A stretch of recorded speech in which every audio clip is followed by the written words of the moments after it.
नमस्कार दोस्तों, आप सभी का स्वागत है मेरे YouTube channel the IGA show में। और मैं आज आप लोगों के बीच में एक ऐसा टॉपिक लेके आया हूँ जिसमें आपकी बहुत सारी सेविंग होंगी, बहुत सारे बिजनेस आइडियाज़ आपको मिलेंगे और जिसमें टैक्स की बचत बहुत ही ज़्यादा है। आप खुद हैरान हो जाएंगे क्या ये पॉइंट मेरे से कैसे छूट गया। तो उस पॉइंट पे हमने चर्चा करने के लिए उसका मेन टॉपिक है HUF, हिंदू अनडिवाइडेड फैमिली।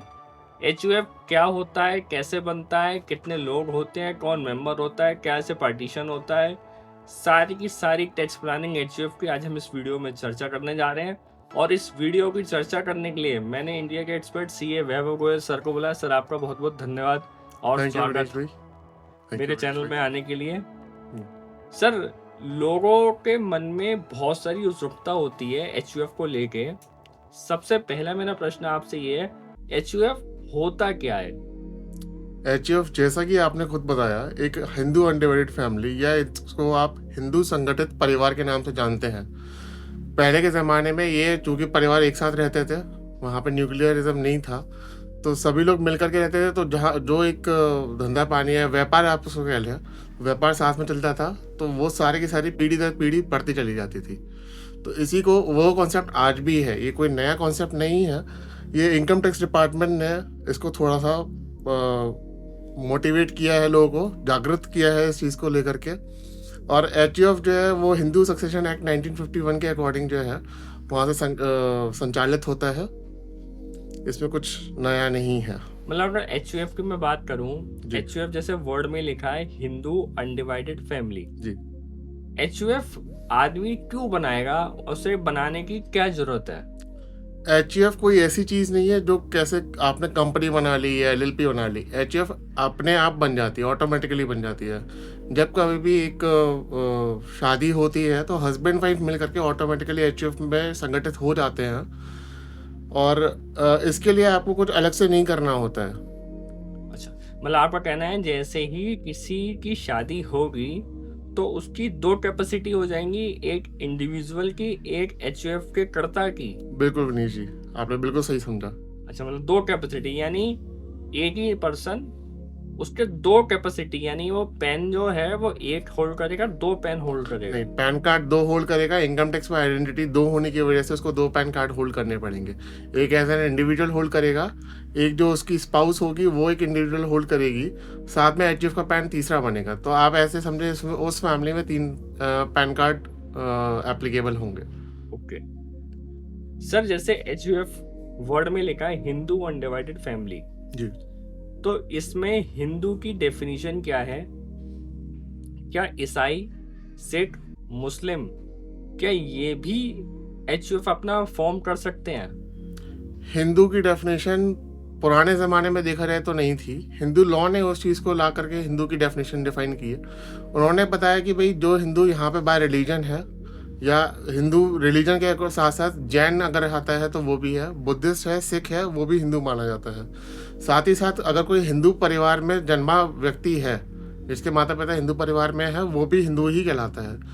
और एक उन्होंने एक तीसरा वर्जन और निकाला है, जो मुसलमान नहीं है या जो क्रिश्चियन नहीं है, जो पारसी नहीं है, जो ज्यू नहीं है, ये निगेटिव फॉर्म में रिप्लाई है, या वो किसी और एक्ट के तहत गवर्न नहीं होता है, तो वो हिंदू एक्ट में माना जा सकता है। तो जो आपका सवाल था कि क्या मुसलमान HUF का पार्ट बन सकते हैं या HUF बना सकते हैं या क्रिश्चियन बना सकते हैं, नहीं, केवल एक हिंदू ही बना सकता है उसको।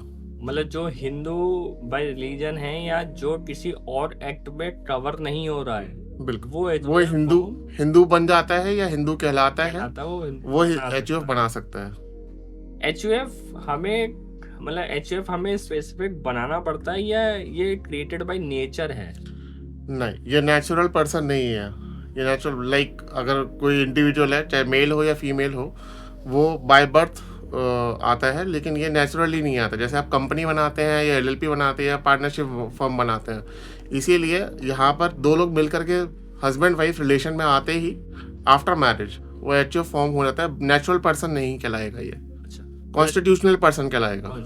जैसी शादी होगी मेरा HUF फॉर्म हो जाएगा, बस मुझे उसकी फॉर्मेलिटीज पूरी करने की। फॉर्मेलिटीज में आपको पैन कार्ड अप्लाई करना पड़ेगा, तो उसमें आइडेंटिटी प्रूफ होते ही वो एज अ न्यू एसेसी या as a individual can be treated.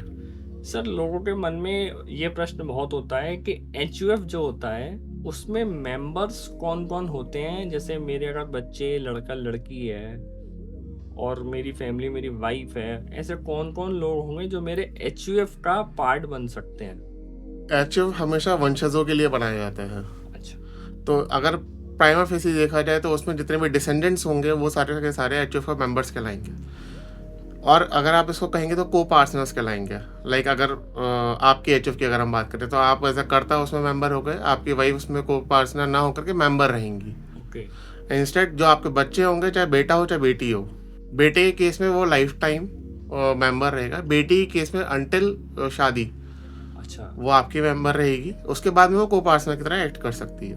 Okay, मतलब जब तक लड़की की शादी नहीं आती वो मेरी एचयूएफ का पार्ट है, और जब शादी होके वो किसी घर से ले आएगी तो फिर वो उसकी एचयूएफ का एचयूएफ पार्ट का हो पार्ट। जाएगी। इसी में एक और ऐड ऑन करना चाहूँगा, जैसे आपके बेटे की जब शादी होगी तो उनकी जो वाइफ होंगी और उनके जो बच्चे होंगे वो भी आपकी एचयूएफ का पार्ट होंगे। अच्छा, और अगर मेरा बेटा चाहता है कि वो अपनी एचयूएफ क्रिएट कर ले? बिल्कुल, वो भी कर सकता है। तो वो 2 एचयूएफ का मेंबर हो जाएगा, एक आपकी एचयूएफ जो चलती चली आ रही है उसका भी, और अपनी एचयूएफ भी बना करके उसमें कर सकता है। अच्छा, एचयूएफ में जो मेंबर बना, जी। ये मेंबर लाइफ टाइम होता है या इसकी कोई वैलिडिटी होती है? HUF by law constitution frame होता है, तो इसके लिए मेंबरशिप जो भी बनती है, जैसे मैंने आपको बताया कि भाई जो जो मेंबर्स हैं, चाहे बेटा हो चाहे बेटी हो, लाइफ टाइम मेंबर है अनटिल अनलेस एचयूएफ डिसॉल्व ना हो जाए। बिल्कुल। अच्छा, चलिए, आपने कहा कि जो कर्ता होता है वो एचयूएफ फॉर्म करता है। जी। आजकल तो सब कहते हैं लड़की लड़का बराबर है, कंधे से कंधा मिला के चलते हैं। जी। तो क्या लेडी भी एचयूएफ की कर्ता बन सकती है? लेडी एचयूएफ के बहुत एक्सेप्शनल केसेस में बनती है। अच्छा। वो अपना एचयूएफ फॉर्म अपने नाम से फॉर्म नहीं कर सकती है, वो अपने हस्बैंड के नाम से ही एचयूएफ फॉर्म होगा। लाइक अगर मेरा नाम वैभव गोयल है तो it would be Vaibhav Goyal HUF. Okay. Like आपका नाम विनीश अरोड़ा है तो it would be Vinish Arora HUF. तो जो लेडी है वो एचयूएफ फॉर्म करवा सकती है, लेकिन उसे कर्ता नहीं बन सकती। कर्ता बहुत एक्सेप्शनल केसेस में बनती है कि अगर कर्ता की डेथ हो जाती है तो जो एल्डेस्ट मेल मेंबर है वो उसका मेंबर बनेगा कर्ता, और अगर कोई नहीं है तब वहाँ पे लेडी एक्ट कर सकती है। ओके, मतलब लेडी अगर चाहे अपने नाम से बनाना जी डायरेक्टली नहीं, वो नहीं बना सकती, कर्ता के तौर पर काम नहीं नहीं कर सकती है। अच्छा, एचयूएफ हमने बना ली। जी। एचयूएफ की मान्यता कहाँ कहाँ पर है, मतलब कहाँ कहाँ पे लॉ एचयूएफ को गवर्न करता है? एचयूएफ की मान्यता पूरे भारत में है, सब जगह एचयूएफ को माना जाता है। और इसको लीगलिटी जो दी गई है वो हिंदू एक्ट में दी गई हुई है, हिंदू सक्सेशन एक्ट, जैसे मैंने आपको पहले ही बताया। हाँ जी। इनकम टैक्स एक्ट ने भी इसको मान्यता दी गई है कि वो एक अलग एसएससी की तरह ट्रीट किया जा सकता है, और वो सारे काम कर सकता है जो एक इंडिविजुअल कर सकता है, बशर्ते एक वो सैलरी नहीं प्राप्त कर सकता, वो किसी के लिए काम नहीं कर सकता। अच्छा, हाँ बिल्कुल, जब वो इंडिविजुअल के तौर पे काम कर क्योंकि रहा है तो फिर वो हाँ, क्योंकि एचयूएफ जो है एज अ कर्ता जो है उसके बिहाफ पे, एचयूएफ के बिहाफ पे सारे काम करता है। काम करता है। बिल्कुल सर, आजकल के सिनेरियो में कहते हैं ना, जहाँ बर्तन होते हैं वहाँ आवाज होती है, जी। तो हस्बैंड वाइफ में लड़ाइयाँ भी होती हैं। अब मान के चलिए एचयूएफ मेरी है और हस्बैंड वाइफ में लड़ाई हो गई, तो जी। क्या वो एचयूएफ एग्जिस्टेंस में मानी जाएगी? बिल्कुल मानी जाएगी।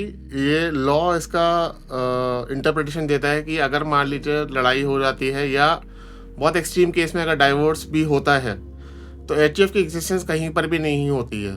अगर मेंबर, लेडी जो मेंबर है, वाइफ अगर उसको एचयूएफ में से निकल जाती है तो वो, मैंने जैसे बताया ना कि वो डिसेंडेंट्स के ऊपर बेस्ड है, तो जितने भी जो मेंबर्स हैं वो रहेंगे, existence of HUF will be existing. Okay, मतलब डिवोर्स हो जाएगा उसके बावजूद भी एचयूएफ मेंटेन रहेगी? एचयूएफ का जो डिसॉल्वमेंट होता है वो आफ्टर पार्टीशन ही होता है। अच्छा, ओके। तो अनटिल अनलेस कोई पार्टीशन क्लेम ना करे, या तो उसके बच्चे या फिर उसकी जो वाइफ है बिफोर डाइवोर्स, या फिर जैसा भी है, कोर्ट ऑफ लॉ में जब तक उसको ना करे तब तक वो वैलिड रहेगा। एचयूएफ बनाने के लिए सब लोगों का बेसिक मोटिव होता है टैक्स प्लानिंग करना, टैक्स को बचाना। और टैक्स बचाने के लिए हम लोग ज़्यादातर एडवाइस करते हैं लोगों को एचयूएफ बना लो। तो एचयूएफ बनाने से कितना टैक्स तक हम बचा सकते हैं? एचयूएफ बनाने तक टैक्स लायबिलिटी आप जो है कम से कम 12,500 या 25,000 तक बचा सकते हैं। ओल्ड स्लैब की अगर मैं बात करूँ तो भाई 2.5 लाख तक छूट हमारे लिए वैसे भी अवेलेबल है। 1.5 लाख का अगर मैं इन्वेस्टमेंट 80C में कर दूँ तो वहाँ पर भी हम कर सकते हैं। 80D के लिए भी हम कर सकते हैं। अगर 25,000 की या 50,000 की हम बात करें तो वहाँ पर भी कर सकते हैं। तो कुल मिलाकर 4.5 से 5 लाख तक की इनकम तक हम टैक्स प्लानिंग कर सकते हैं। टेस्ट में अब जैसे जो न्यू स्लैब है, न्यू स्लैब में तो 7 लाख तक की एग्जेम्पशन है। जी। तो यानी मैं 7 लाख तक की अपनी एचयूएफ की इनकम अगर जनरेट कर लूँ तो 7 लाख पर मुझे कोई भी टैक्स नहीं देना है। जो मैं इंडिविजुअल में 7 अलग कर लूँ, 7 जो अलग कर लूँ। 87A की रिलीफ जो हमारी कहलाती है हाँ जी। वो एचयूएफ पे एप्लीकेबल नहीं होती है। ओके। तो सॉरी, थोड़ा सा वहाँ पे मैं आपको सहायता नहीं कर पाऊंगा। अच्छा, न्यू स्कीम में मुझे न्यू स्कीम में एचयूएफ के लिए फ़ायदा कोई नहीं है, ओल्ड स्कीम का ही फ़ायदा है। लेकिन मैं आपको एक चीज़ बताना चाहूँगा, अगर कोई जना अपना इन्वेस्टमेंट कर रहा है तो इंडिविजुअल्स नाम से ना करके एचयूएफ में प्लानिंग कर सकता है। ओके। एचयूएफ किन किन सोर्स से पैसे कमा सकता है? जैसे हमारे इनकम टैक्स में 5 सोर्सेस बताए गए। बिल्कुल sir. Income from salary, income from house property, income from PGBP profit gains business and profession, income from capital gain, income from other Other sources. तो इन 5 सोर्सेज में से कौन से सोर्सेज ऐसे हैं जिससे एचयूएफ अपनी अर्निंग क्रिएट कर सकता है? एचयूएफ कोई भी एसेट क्रिएट कर सकता है और इस एचयूएफ से अपनी इनकम जनरेट कर सकता है, एक्सेप्ट सैलरी। क्योंकि एचयूएफ का जो करता है वो जब तक अपने नाम से काम नहीं करेगा तब तक एचयूएफ कहीं पर भी सैलरी एम्प्लॉय रिलेशनशिप नहीं क्रिएट कर सकती है। एचयूएफ कोई भी बिजनेस कर सकती है अपने नाम से, एचयूएफ के नाम से कर सकती है। एचयूएफ कोई भी प्रॉपर्टी खरीद सकती है, चाहे एंसेस्टर प्रॉपर्टी है वो भी शिफ्ट की जा सकती है, और जो नई प्रॉपर्टी है वो भी खरीदी जा सकती है एचयूएफ के। जो फंड्स होंगे वो मेंबर्स भी भेज सकते हैं, उसके अलावा कहीं और से भी अरेंज कर सकती है वो, in the form of loans और व्हाट्सएवर। तो वो जितना भी पैसा है वो अपना इन्वेस्टमेंट करके एसेट क्रिएट कर सकती है, एसेट से इनकम क्रिएट कर सकती है। अब मान लीजिए मैं इंडिविजुअल हूँ, मैंने अपनी एचयूएफ बना ली। अब मेरे पास प्रॉपर्टी ज़्यादा है तो मैंने एक प्रॉपर्टी खरीदने के लिए अपने ही मेंबर से पेमेंट लिया जी। और मैंने प्रॉपर्टी खरीद ली, वहाँ से रेंट इनकम क्रिएट होनी शुरू हो गई। तो इसमें जो हमारा सेट ऑफ कैरी फॉरवर्ड वो अपना क्लबिंग की जो प्रोविजंस हैं वो नहीं लगेंगे? सर बिल्कुल लगेंगे। क्लबिंग के प्रोविजन 64(2) में जाकर के लग जाते हैं। तो इंस्टेड उसकी प्लानिंग ये की जा सकती है कि वो प्रॉपर्टी ही एचयूएफ के नाम से खरीदी जाए। एचयूएफ के नाम से खरीदेंगे लेकिन पेमेंट मेंबर की तरफ से पेमेंट भी एचयूएफ करे वो बेटर ऑप्शन है। मतलब आप कह रहे हो एचयूएफ के नाम से लोन दिलवाया जाए बैंक से? बैंक से लोन दिलवाया जाए या जो फंड है उससे सोर्स क्रिएट करके उसके बाद एचयूएफ में अगर कैपिटल जनरेट कर ली जाए वहां से फिर वो काम किया जा सकता है। तो हम लोग थे सोर्सेस पे, कौन कौन से सोर्स की इनकम एचयूएफ क्रिएट कर सकता है? जैसे आपने कहा सैलरी नहीं ले सकता। दूसरा option income from house property. जी। तो क्या हाउस प्रॉपर्टी इनकम जनरेट कर सकता है? हाउस प्रॉपर्टी की इनकम बिल्कुल जनरेट कर सकता है। अगर एचयूएफ अपने नाम से प्रॉपर्टी खरीदता है या उसके ओनरशिप में आती है तो वो रेंट पे उठा सकता है। और रेंट पे उठाए, यानी इनकम फ्रॉम हाउस प्रॉपर्टी वो कर सकता है। Third, income from PGBP profit gains business and profession. Business क्या कर सकता है? बिल्कुल कर सकता है। एचयूएफ बिजनेस कर सकता है, हर काम कर सकता है एचयूएफ। डेरिवेटिव्स में भी ट्रेड कर सकता है, अपनी सारी बिलिंग भी कर सकता है, सर खरीदारी भी, ट्रेडिंग का काम भी कर सकता है, मैन्युफैक्चरिंग भी कर सकता है। एंड सर्विसेज नहीं प्रोवाइड कर सकता क्योंकि उसमें कर्ता का पर्सनल इन्वॉल्वमेंट है। क्योंकि कंसल्टेंसी जहाँ पर भी आती है तो वहाँ पे इंडिविजुअल की ज़रूरत है। हाँ, ये कर सकता है कि वो अपना बिजनेस कर रहा है, साथ में किसी न किसी प्रोफेशनल को वो एंगेज कर ले, तो वो काइंड ऑफ कर सकता है। और सर्विस मतलब प्रोफेशनल तो एचयूएफ प्रोफेशनल काम नहीं कर सकते क्योंकि प्रोफेशनल डिग्री जो है वो इंडिविजुअल ले सकता है, एचयूएफ को डिग्री नहीं मिल सकती। ठीक है। और कैपिटल गेन की इनकम? कैपिटल गेन की इनकम अगर कोई प्रॉपर्टी है वो ट्रांसफर होती है तो बट नेचुरल उसमें प्रॉपर्टी के ऊपर जो कैपिटल गेन्स बनते हैं तो एचयूएफ के ऊपर वो लायबल है, मनी वो कर सकता है। Similarly other sources of income में वो शेयर्स भी ओन कर सकता है, उस पर जो डिविडेंड होगी वो भी सारी इनकम होगी, जो इंटरेस्ट इनकम होगी वो सारी की सारी जो है एचयूएफ के हैंड्स में कंसिडर की जा सकती है। तो अगर मोटा मोटी देखा जाए, जैसे आपने 5 हेड्स बताए, तो उसमें अदर सोर्स ऑफ इनकम हमारे लिए एक मेन सोर्स ऑफ इनकम बन सकता है। बिजनेस की इनकम भी बन सकती है। It can be considered as an active income. बिल्कुल। एंड कैपिटल गेन्स, अगर कोई प्रॉपर्टी होते हैं इन फ्यूचर वो बेचता है उसको, तो जो भी कैपिटल गेन्स क्रिएट होंगे तो उस पर टैक्सेशन के आफ्टर टैक्सेशन जो भी बनता है तो वो उसकी ही कैपिटल जनरेट होगी, उसी की कैपिटल जनरेट हो जाएगी। एंड तो यानी वो कुल मिला के केवल सैलरी की बात करूं और एक मैं प्रोफेशनल की प्रोफेशनल, बात करूं हाँ और सर्विस प्रोवाइड की बात करूं जो कि वो पर्सन इन्वॉल्वमेंट होता है, तो इन 3 चीज़ों में एचयूएफ अपनी इनकम जनरेट नहीं कर सकता, नहीं, बाकी सारे सोर्सेस से वो अपनी इनकम जनरेट बिल्कुल सही। कर सकता है। सर एचयूएफ, ट्रस्ट, एलएलपी, हम ये कंपनी हम ये सब फॉर्म करते हैं, तो क्या एचयूएफ को फॉर्म करने के लिए भी हमें वही सारे प्रोसीजर फॉलो करने पड़ते हैं जो कंपनी, एलएलपी, ट्रस्ट में करने पड़ते हैं? सर कंपनी और एलपी में आपको पार्टनर ढूंढने पड़ते हैं, तब आप जाकर करते हैं। यहाँ पर आप लाइफ पार्टनर के साथ में मिलकर के काम कर सकते हैं। बिल्कुल। बस ये फ़र्क है, आपको शादी नहीं करनी है। कंपनी और उसमें शादी करनी नहीं पड़ती है, एचयूएफ में आपको शादी करनी पड़ती है। ओके, तो यानी मैं इसको सर एचयूएफ बनाने का प्रोसेस क्या होता है? सर एचयूएफ बनाने के लिए आपको लीगल डॉक्यूमेंट में आप मैरिज सर्टिफिकेट के लिए अप्लाई कर सकते हैं। अगर लीगली मैं बात करूं, भाई शादी तो हो गई, वो तो रीति रिवाजों से होती है, उसमें कोई बात ही नहीं है। एचयूएफ के लिए मैरिज सर्टिफिकेट आप अप्लाई कर सकते हो। दूसरा, आप पैन कार्ड अप्लाई कर सकते हो। और इसके अलावा मेरे हिसाब से कहीं पर भी आप, अगर आप बिजनेस करते हो, आप एमएसएमई में रजिस्टर करवा सकते हो अपने आप को, या शॉप एक्ट में आप करवा सकते हो रजिस्टर। बैंक अकाउंट खुलवाओगे तो वहाँ पर भी जाकर के उसी इंडिविजुअल एचयूएफ के नाम से खुलेगा, तो वहाँ पर भी आप उस चीज़ को लीगल फॉर्मेलिटीज़ में काउंट कर सकते हो।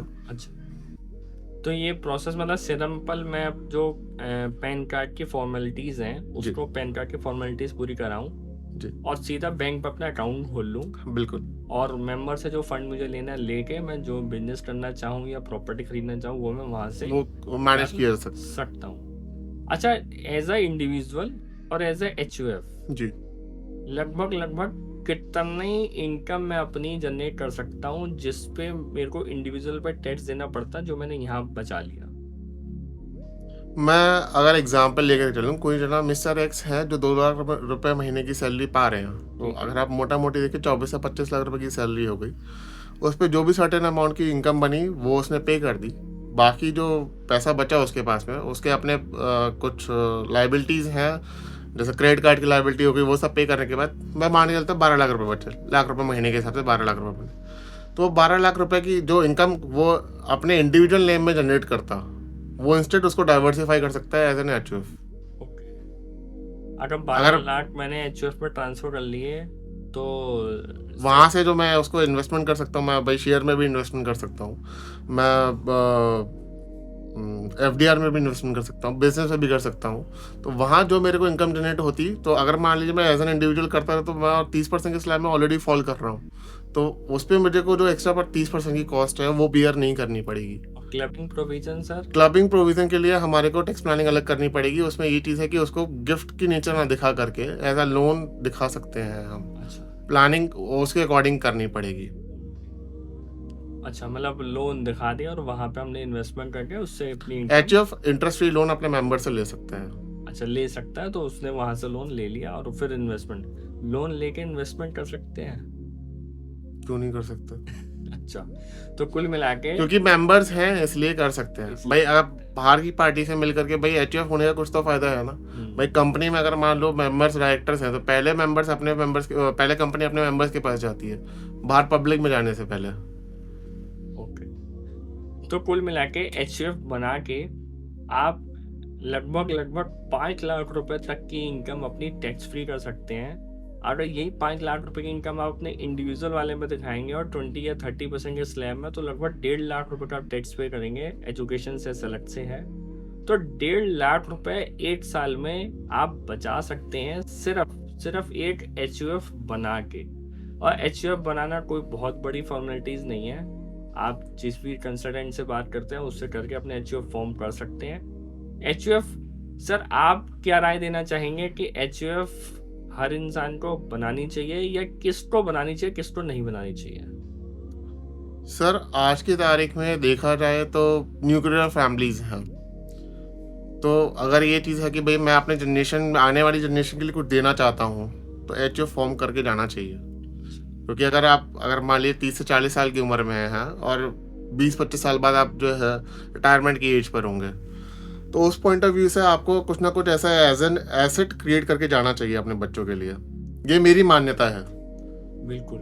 और टैक्स प्लानिंग एक अलग सेक्टर हो गया इससे बिल्कुल। भाई पहले हम हिंदू हैं, तो हिंदू होने के नाते कुछ ना कुछ तो हम अपने परिवार के लिए जिम्मेदारी का सहारा बन सकते हैं। भाई कल को कुछ भी हो सकता है, तो उस पॉइंट ऑफ व्यू से ऐसा करता, one can plan one thing. और apart from tax planning, yes, आजकल के टाइम पे टैक्स रेट्स बहुत हाई है। अगर कंपैरेटिवली देखा जाए, सरकार इन चीज़ों पे मदद कर भी रही है, हर इंडिविजुअल को सहारा देती है। तो HUF can be one act of tool for every individual. जो जो हिंदू हैं एटलीस्ट उनके लिए वो टैक्स प्लानिंग की जा सकती है। टैक्स प्लानिंग की जा सकती है, ओके। तो बिल्कुल HUF बनाएं और एक टैक्स की बहुत बड़ी अमाउंट को आप बचा सकते हैं, प्लानिंग कर सकते हैं, इन्वेस्टमेंट के लिए फ्यूचर अपना सेव कर सकते हैं। HUF जरूर बनाएं। अगर आप हिंदू हैं तो जरूर बनाएं। और सर, आपका बहुत बहुत धन्यवाद। आपने Thank you, इतने Dinesh। मुश्किल से टॉपिक को इतनी आसानी से इतने सरल शब्दों में बता दिया। और अगर फिर भी आपको HUF को लेके कोई भी क्वेरी है, किसी भी टाइप की क्वेरी है, तो आप इस वीडियो को देखें, वीडियो के कमेंट बॉक्स में अपनी क्वेरी को डालें। मैं पूरी कोशिश करूंगा उसको आपका समय से जवाब दूं। और अगर इस वीडियो से आपको जरा सा भी ज्ञान प्राप्त हुआ है तो इस वीडियो को लाइक शेयर करना तो बिल्कुल भी ना भूलें अपने साथियों के साथ जिन्होंने अभी तक HUF नहीं बनाई है, बनाने की सोच रहे हैं, टैक्स बचाने की सोच रहे हैं। टैक्स हर कोई बचाना चाहता है, लेकिन चाहता ही है, करता नहीं है। तो उस चाहने को करने में बदलने के लिए आपको HUF बनाना पड़ेगा। संपर्क करें, HUF बनाएं। और अगर इस वीडियो को अच्छा लगे तो शेयर करना बिल्कुल ना भूलें। धन्यवाद।